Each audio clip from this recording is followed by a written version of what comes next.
touristes dans les transports en commun. Je pense que ce n'est pas uniquement une question de perception, c'est en train de devenir une réalité. C'est comme lorsqu'on parle des fêtes d'hiver, lorsque les fêtes d'hiver se multiplient, ça devient un fait de société.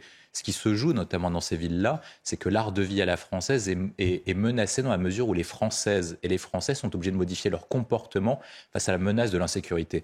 Moi, dans mon équipe, j'ai plusieurs étudiants et étudiantes qui vivent dans ces villes-là, qui me racontent à quel point ça a évolué quand moi j'étais étudiant. Notamment lorsque on passait à Lyon, j'y suis allé dernièrement, et j'ai quelqu'un de mon équipe qui a été étudié à Lyon, vous ne pouvez pas aller dans certains endroits, notamment à Guillotière et certains centres du centre-ville, non pas en périphérie. Et c'est là où il y a une modification, c'est qu'avant, l'insécurité se concentrait dans les milieux de banlieue ou dans la périphérie des grandes métropoles. Là maintenant, ça touche directement les centres-villes dans la mesure où on n'a pas pris les moyens nécessaires pour lutter face aux questions d'insécurité. On ne le fait pas dans les transports en commun, on ne le fait pas dans les rues. Et quand vous êtes là le soir, les femmes ont peur de sortir parce qu'elles ont peur d'être agressées.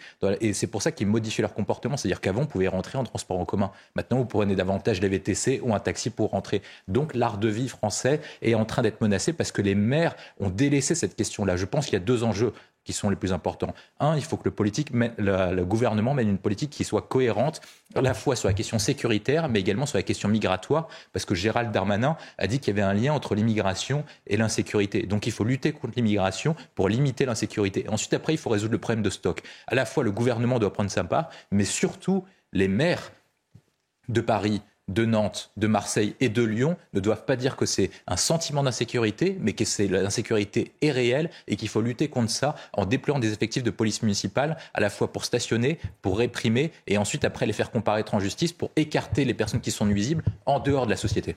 Jonathan Sicsou, ce n'est pas qu'une perception en effet, car si les touristes notamment qui ont témoigné pour ce classement estiment que la France est devenue un pays dangereux, notamment dans les transports, c'est l'image de la France qui est véhiculée. Et c'est un phénomène récent, parce qu'il y a quelques années encore, on ne disait pas, Jonathan, que la France était un pays dangereux, que Paris était une ville dangereuse, et notamment Nantes, dont on parlera tout à l'heure, qui est tout en bas du classement. Oui, parce que la France n'était pas un pays dangereux, et les villes dont on parle n'étaient pas des villes dangereuses. Leur hypercentres touristiques n'étaient pas des lieux, des zones où on pouvait se faire agresser, où on pouvait se faire voler ses sacs et autres. On note quand même que ces villes-là sont des villes à la dérive et sont des villes gérées par la gauche, voire l'extrême gauche. Ces villes françaises, j'entends. On voit à quel point le discours municipal, qu'il soit à Paris, qu'il soit à Lyon, qu'il soit à Grenoble ou à Nantes, est totalement hors sol par rapport à la réalité de ce que vivent, les habitants. On finit par dire aux habitants qu'ils ne vivent pas la vie qu'ils vivent. Dans votre sujet, vous montrez cette Nantaise qui va être obligée de déménager, de quitter sa ville parce qu'elle ne peut plus vivre chez elle en plein centre de Nantes. Ça montre quand même le point de non-retour qui est malheureusement franchi dans beaucoup de situations. Là où je veux quand même nuancer un peu ce classement, hormis la Suisse et le Québec, on voit que les villes les plus sûres au monde sont quand même dans des régimes où... Émirats Arabes Unis, par Qatar. exemple, à titre personnel, pour rien au monde, j'aimerais vivre là-bas. Oui, mais il y a un point, peut-être que ce sont des régimes autoritaires. Par contre, quand on y va, c'est vrai qu'on se sent en sécurité. Oui. Exactement. Dernièrement, en 2018, j'étais en Chine. Bon, vous êtes à peu près sûr qu'il ne va rien vous arriver, ou sinon pas, parce que le régime agit efficacement. Et comme il y a cette peur de se faire couper la main ou d'avoir des sanctions qui soient assez dures, et ben du coup, peut-être que les personnes limitent leur tentation de vouloir agresser quelqu'un. Mais sans aller jusque-là, la France n'avait pas de démocratique. Voilà, c'est là où je voulais en venir. La question qui se pose, c'est pourquoi est-ce que d'autres villes comme le Québec, qui a un régime démocratique, a des meilleurs résultats que nous? Et c'est là où le nombre de touristes n'est pas du tout le même. Non, et surtout, pourquoi une ville comme Medellín ou Bogota a des meilleurs résultats que Paris, par exemple? Soyons prudents. Je termine dessus, parce que tout à l'heure, je vais bien répondre. Alors, sur cette question. William T, après Jérôme Dubu. Mais il y a 20 ans, lorsque vous alliez au Trocadéro, éventuellement, vous pouvez faire arnaquer sur les jeux, notamment, vous mettez les jeux de pièces, etc., vous pouvez vous faire arnaquer, mais vous n'y êtes pas agressé. Vous n'avez pas volé votre personne. Mais non. Bien sûr que si. Vous prenez les chiffres de la délinquance. Non, mais Jérôme Dubu. Non, mais moi je ne veux pas. Les grandes villes ont toujours été confrontées à la violence, à l'insécurité. Je ne veux pas minimiser cette enquête et je ne veux pas l'écarter. Et je ne veux pas faire en sorte qu'on n'en parle pas. C'est très significatif. Je suis d'accord. Simplement, ce ne sont pas des chiffres enregistrés. Premièrement. C'est une perception des touristes. C'est une perception et elle est importante parce que c'est l'image de la France qui est véhiculée à l'étranger et qui est véhiculée chez des touristes qui qui vont finir par ne plus venir en France. Et donc ça va avoir un impact économique très important. Je vous rappelle, le poids du tourisme dans le PIB français est très important. Donc, si vous voulez, si à longueur d'antenne et de sondage, on dit faites attention, la France est dangereuse, etc., etc., bon, on va avoir un certain nombre de touristes qui ne viendront plus. Mais ce que je voudrais dire... ce que je voudrais dire... c'est parce qu'il y a une réalité. Ce que je voudrais dire, c'est que, avant le Covid, on avait déjà cette situation, puisque moi, quand j'étais conseiller de Paris, quasiment tous les week-ends, on avait des problèmes avec des Asiatiques qui se trouvaient, et c'était souvent cette communauté-là qui était agressée. Bon, donc... Si vous voulez, la dérive, elle est mauvaise dans un certain nombre de villes, c'est clair, on le voit bien sur l'évolution. Mais je crois que c'est le sentiment d'insécurité. Il faut regarder, quand vous interrogez un touriste... Sentiment d'insécurité. Est-ce que je vais pouvoir finir ou pas ? Non, mais je vous ai pas interrompu. Mais c'est pas vrai ce que vous dites. Alors attendez, laissez-le terminer et après je vous céderai la parole. Je ne dis pas ce que vous dites n'est pas vrai. Enfin, pour le contredire éventuellement. Faites attention à ce que je dis. Jérôme Dubu, allez-y, terminez. Notamment sur Paris, c'est intéressant parce que le symbole de Paris et la dégradation, peut-être aussi des conditions dans la ville de Paris aujourd'hui, c'est ce que j'allais dire. font qu'on a cette image de la France au global. Ça n'est pas seulement un problème d'agression. C'est un sentiment de mauvaise tenue de la ville. D'incivilité peut-être aussi. Transports qui sont effectivement parfois sales, les rues qui ne sont pas nettoyées. Bref, c'est le sentiment général d'insécurité et de mauvaise tenue de la ville qui transparaît au travers de cette enquête. Et quand vous interrogez des touristes, c'est très important. Moi, ce sondage m'a interpellé, évidemment. J'ai interrogé quelques amis touristes qui m'ont dit « Mais tu as déjà débarqué à Roissy ?» je sais pas, des États-Unis ou de Chine, peu importe. On débarque à Roissy, on commence par se faire agresser par des faux taxis qui sont très gentils, au demeurant, qui vous proposent un service, etc. Parfois beaucoup plus cher que ce qu'il ne vaut, mais peu importe. Mais qui, petit à petit, quand vous êtes en réflexe de dire non, qui vous commence à vous agresser verbalement. Et il vous dit c'est l'image de la France. Faites attention à ça. C'est quand même votre image. C'est pas une agression physique. C'est pas une agression avec une arme. C'est une agression verbale. Il n'en demeure pas moins. Il y a l'image. Ce sentiment-là, il faut le corriger. William T, il y a effectivement l'image. Ce que raconte Jérôme Dubu est très juste parce que ça, ce sont des témoignages de touristes ou même de provinciaux quand ils viennent à Paris qui reviennent de plus en plus. Mais en effet, où vous avez raison, c'est que les agressions concrètes, les agressions physiques ont augmenté. Les chiffres du ministère de l'Intérieur récemment l'attestent. Donc non, mais vous parlez de la même chose en fait, tous les deux. Oui, mais lui il parle de sentiment d'insécurité alors qu'il est généré par les agressions aussi. Monsieur Dubus essaie de faire croire que les gens se sentent en insécurité. Non, ils vivent l'insécurité. Et c'est ça qui est complètement différent. Mais parlez avec des touristes, ne prenez pas votre cas pour une généralité. C'est le sentiment des touristes, c'est pas le sentiment des Français. William T. Justement, la question qu'on nous pose, c'est est-ce que ces villes sont sûres ou pas ? Moi, ce que je vous dis, c'est que quand moi j'étais étudiant, et maintenant que j'ai des étudiants de 20 à 23 ans, et qui me racontent comment ça se passe, qui me racontent qu'à 22h, vous ne pouvez pas aller au centre-ville de Nantes, que notamment lorsque vous allez à Lyon, est-ce que vous êtes déjà parti à la Guillotière ? Moi j'y étais, et c'est très compliqué d'aller à la Guillotière. Quand vous allez à Lille, quand vous allez dans certains quartiers de Marseille, c'est-à-dire que maintenant, la délinquance qui se concentrait en périphérie des banlieues touche les centres-villes urbains et ces grandes villes-là. Et c'est normal que les gens aient un sentiment d'insécurité dans la mesure où il y a une insécurité qui est réelle. Vous prenez exactement mon expression. Il y a une insécurité qui est réelle dans la mesure où vous avez un risque de vous faire agresser. Oui. Quand vous prenez l'évolution du quartier de Porte de la Chapelle, c'est devenu un désastre. Quand vous preniez les transports publics, quand vous prenez la ligne 1, la ligne 8 ou certaines lignes de métro et certaines stations spécifiques, vous avez risqué tout le temps de vous faire voler votre portable et même ça m'est arrivé plusieurs fois avec ma conjointe de sauver des personnes parce qu'ils étaient en train de se faire voler leur portable. Mais c'est totalement fou. Dans les transports, il y a de moins en moins d'agressions. L'agression, elle se fait sur la voie publique. Mais non, ça arrive. Mais si. Enfin, prenez les chiffres. Mais quand est-ce que vous avez pris les transports en commun pour la dernière fois, monsieur ? Mais prenez les chiffres. C'est ça la sécurité. Mais non.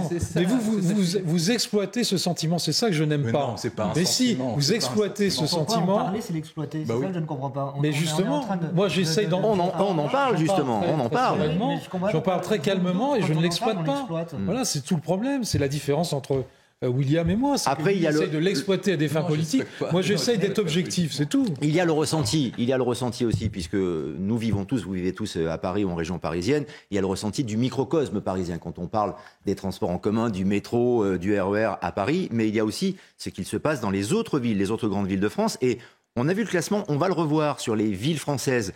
La dernière ville au classement en France, ce n'est pas Paris, non. Ce n'est pas Marseille. Jonathan Sixou, c'est Nantes.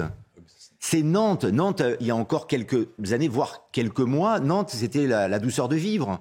C'est une ville sans histoire. Et là, pour le coup, c'est quand même assez effarant.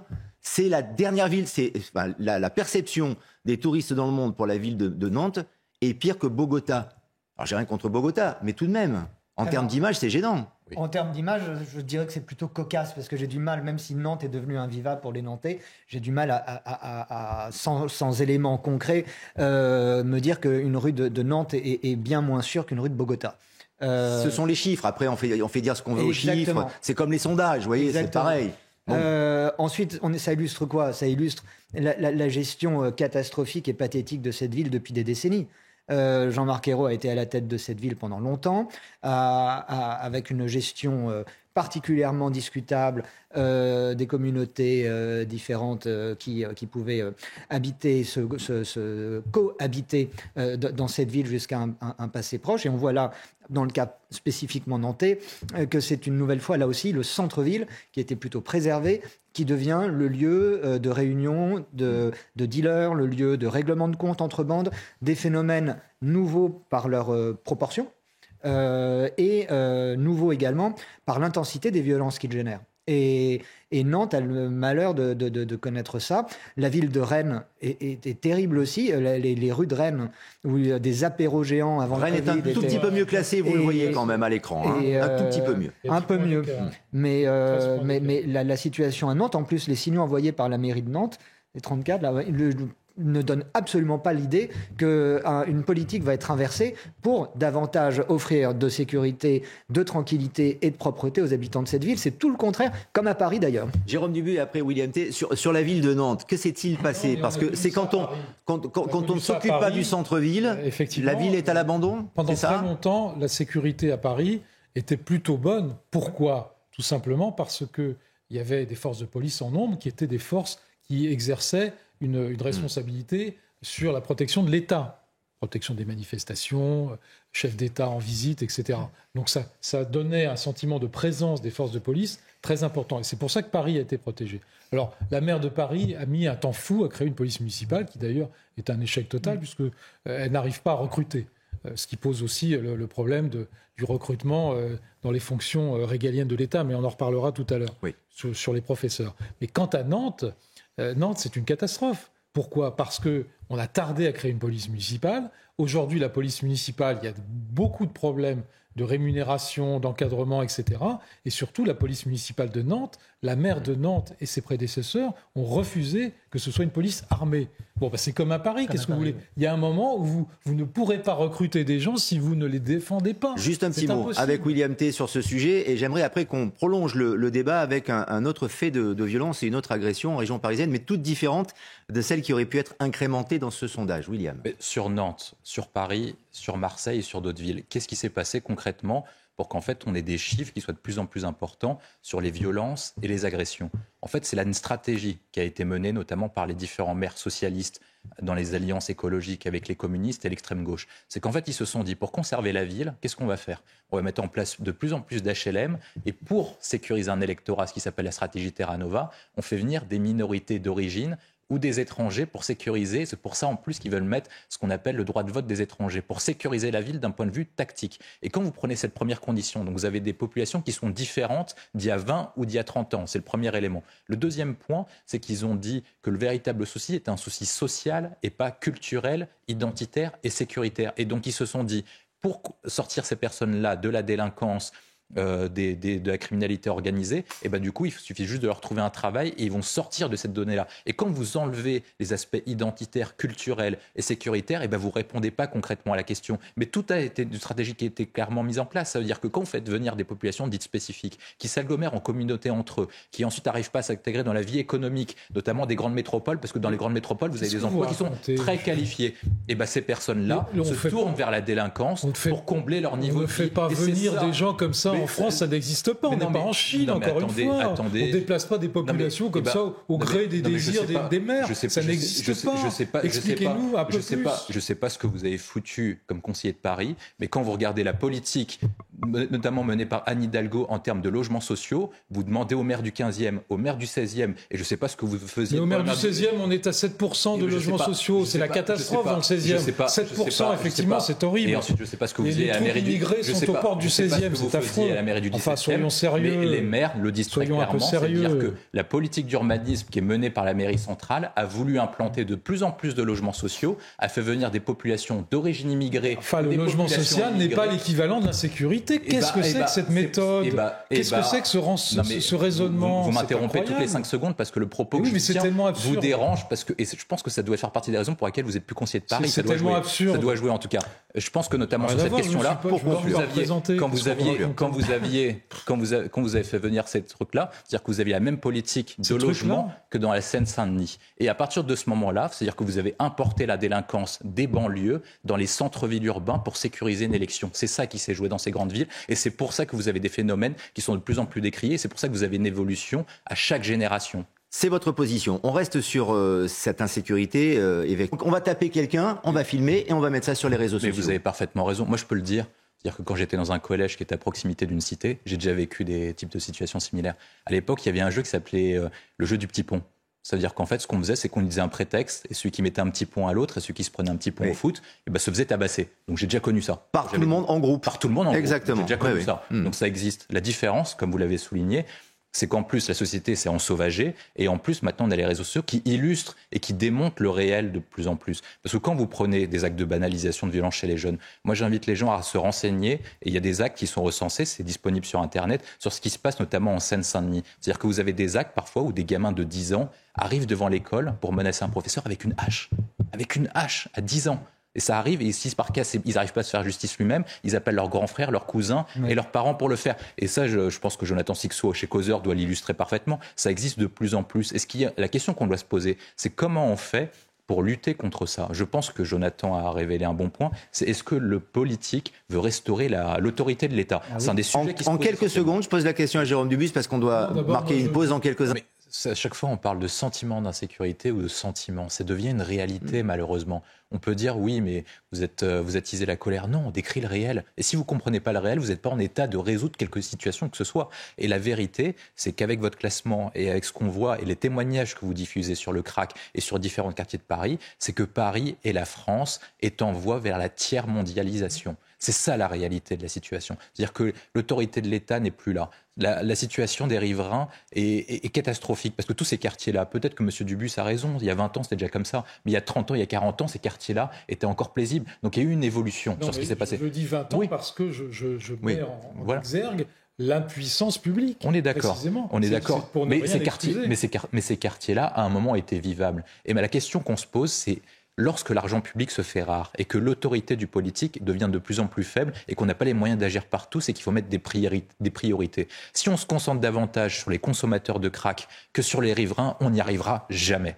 Et donc moi, je pense que la priorité essentielle, c'est d'accorder la priorité aux riverains parce qu'eux ne sont pas des délinquants. Alors que les consommateurs de crack, la consommation de substances illégales, ça reste un délit. Et quand vous faites un délit, il est normal que la France se concentre davantage sur les riverains qui ont raison de manifester en vue des JO de 2024 et parce qu'Emmanuel Macron ne cède qu'à la manifestation comme la mairie de Paris, qu'il faut se concentrer davantage sur les riverains que sur les consommateurs de crack. Et une fois que vous avez dit ça, on arrive aux solutions. Je pense que le sujet essentiel, c'est de savoir comment on fait pour pénaliser les consommateurs de crack. Et il faut savoir le dire, et il faut savoir éventuellement leur administrer des soins de force, si par cas ils ne le souhaitent pas, contrairement à ce que dit le maire PS qui disait oui, il faut faire une salle de shoot, et comme l'a parfaitement rappelé Jérôme Dubus, il est revenu dessus, mais comme vous l'avez rappelé, il y a deux exemples qui fonctionnent. Il y a l'exemple de New York qui a très bien réussi, et l'exemple de Zurich. Est-ce que la France veut devenir comme New York ou comme Zurich? Je pense que les Parisiens veulent devenir plutôt comme New York. Ça, c'est un travail, une réforme. Les moyens, aujourd'hui, ne sont pas là. Non, mais la question essentielle, c'est comment on fait pour construire des centres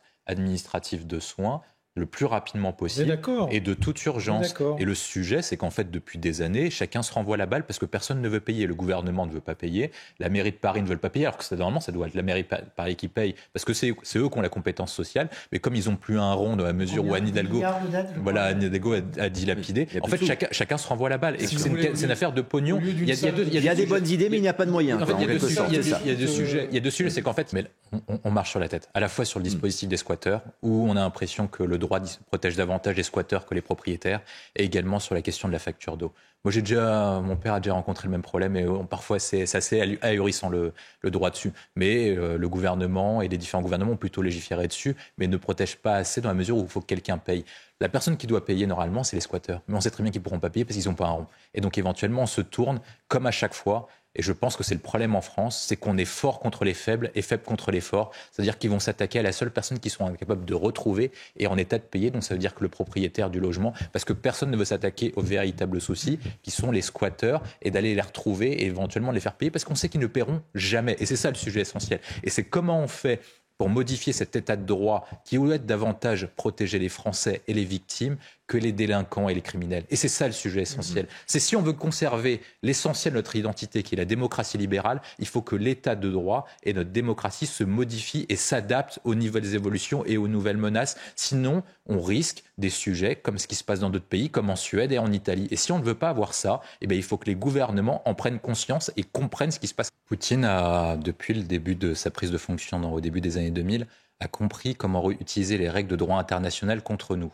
Il l'a fait en Syrie, il le fait dans les réunions du Conseil de sécurité des Nations Unies, et il l'a fait avec les référendums, avec l'exemple typique de la Crimée. C'est-à-dire que depuis qu'on a condamné le référendum de Crimée en 2014, est-ce que depuis, on a permis d'une manière ou d'une autre que l'Ukraine récupère la Crimée ? Et donc en fait, se pose le problème pour nous, c'est qu'en fait, on a des très belles paroles, on tient des très beaux discours sur la démocratie, l'état de droit, le droit des habitants, le droit des peuples à disposer d'eux-mêmes. Mais concrètement, que fait l'Occident et que font les instances internationales pour permettre de réaliser et de concrétiser les discours en actes ? Est-ce qu'on peut condamner les référendums en Russie, sur le Donbass, sur Lugansk, etc. Mais une fois que Poutine va annexer ces régions-là, est-ce qu'on a les moyens de les récupérer concrètement ? Le seul moyen de récupérer ces régions, c'est d'associer les paroles et les actes. Seulement les dirigeants européens se mettent dans un biais auquel ils condamnent très fort, mais ils ne mettent pas d'action similaire. C'est-à-dire qu'en fait, la réponse n'est pas à la hauteur des condamnations. Une réponse similaire, ça aurait été, en fait, pour récupérer ces territoires, il faut déclarer la guerre. Mais personne ne veut déclarer la guerre. Parce que personne il y a des déclarations. Emmanuel Macron l'a dit par rapport à la Crimée. Joe Biden également a parlé de simulacre. Mais la déclaration, ça ne sert quasiment à rien aux relations internationales de plus en plus. On le voit et c'est pour ça que de plus en plus de pays, parce que personne n'en parle, notamment en Afrique et en Asie, se détournent de l'Occident parce que l'Occident est faible dans les actes. Ça s'est passé depuis que Barack Obama avait dit, vous vous rappelez, en Syrie, si par cas il y a des utilisations d'armes chimiques en Syrie, nous destituerons Bachar al-Assad. Il est encore là, Bachar al-Assad. Et je pense que la question essentielle, c'est plutôt que de faire des grandes déclarations, c'est comment concrètement on aide l'Ukraine à pouvoir récupérer ces régions. Et je pense que c'est là où on a un biais stratégique. Ce qui est la Chine, qui est primordial, je pense, la Chine, pour la suite. Oui, c'est pourquoi William T.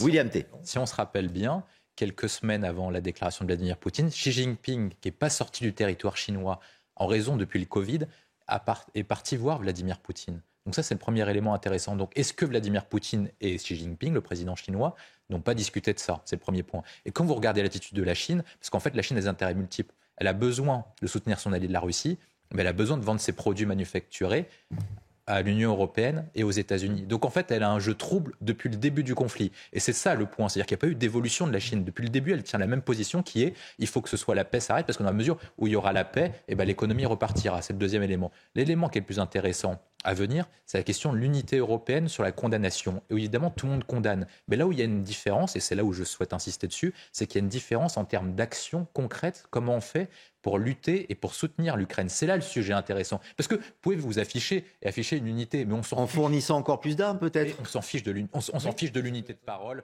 Et je pense des armes. Encore plus d'armes. Ce qui permet à la résistance ukrainienne de repousser les Russes, ce sont aussi les armes. Le seul moyen, et la question que vous posez, c'est comment faire. C'est surtout comment faire pour lutter contre le référendum. Oui. En fait, le seul moyen, c'est que le référendum, de toute façon, Poutine va le gagner dans la mesure où les Ukrainiens qui étaient contre l'annexion sont déjà partis depuis le début de la guerre. Donc il va le gagner sur le référendum.